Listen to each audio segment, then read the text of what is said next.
బాబా అట్టా అనకండి. అసలే మా ఊర్లో దరిద్రపు జాతకుని పేరు ఉంది. ఆ పేరుతోటి ఏ అమ్మాయి నాకు ఇవ్వడానికి ముందుకు రావట్లేదు. మీరేదో ఆ లక్కీ విన్నర్ నన్ను చేసి ఆ ఫోన్ ఏదో ఇచ్చేస్తే అది తీసుకెళ్ళి మా మరదలకి ఇచ్చేసి ఐ లవ్ యూ చెప్పేసి పెళ్లి చేసుకుంటానండి.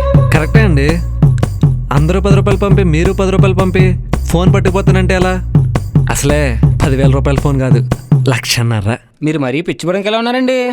మరీ 10 రూపాయలు ఎందుకు ఇస్తానండి? ఓ 500 తీసుకోండి. 500?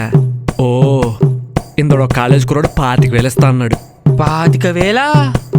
1,00,000 ఫోన్ కదా, ఆ మాత్రం డిమాండ్ ఉంటది. ఆ 25,000 ఇచ్చేస్తానండి. 25 ఇచ్చేదైతే ఆ కుర్రోడికి ఇచ్చేద్దును కదా. ఓ 30,000 దా ఇచ్చుకుంటానండి. 30? వదిలేండి, లాటరీలో చూసుకోండి. ఆగండి. ఫైనల్గా ఒక మాట అండి, 40 దాకా ఇచ్చుకుంటానండి.